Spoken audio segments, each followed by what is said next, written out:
نقد و بررسی عملکرد و باورهای گروهک تروریستی و تکفیری جندالله.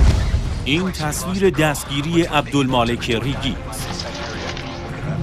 کسی که در 21 عملیات تروریستی دخیل بوده و به همراه گروهک تحت فرماندهی خود جان 202 نفر را گرفت و تعداد زیادی را مجروح کرد. او و گروهکش از لحاظ فکری معتقد به کفر اهل تشیع بودند و از بین بردن شیعیان را امری پسندیده و ضروری می‌دانستند.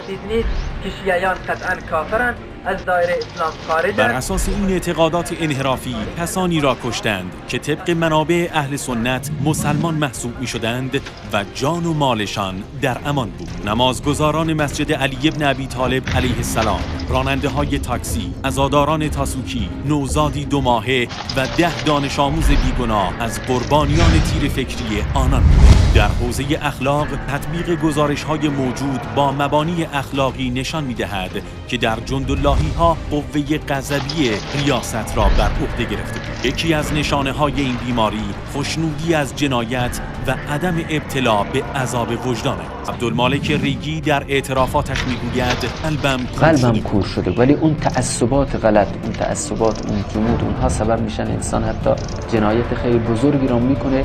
بعدم خوشم میشه که من مثلا خدا را راضی کردم، اصلا به خدا رسیدم، اصلا تقرب حاصل رفتار این گروهک بر اساس معیارهای تطبیق اعمال با موازین شرعی نشانگر این مطلب است که آنها علیرغم اینکه اهل نماز جماعت و حافظ سوره‌هایی از قرآن بودند، اما علیه سنت پیامبر صلی الله علیه و آله و سلم رفتار می‌کردند. به عنوان مثال، رسول خدا صلی الله علیه و آله و سلم در تعلیماتشان تصریح می‌فرمودند که هیچگاه از دشمنان اسلام کمکی نخواهند خواست.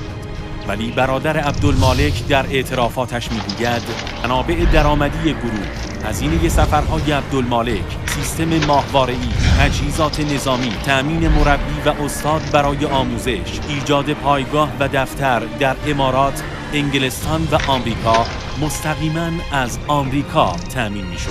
همچنین پیامبر بزرگ اسلام هرگز در جنگ‌ها با زنان، کودکان و سالخوردگان کاری نداشتند، اما عبدالمالک به برادرش دستور می‌دهد تا همسرش را به قتل برساند.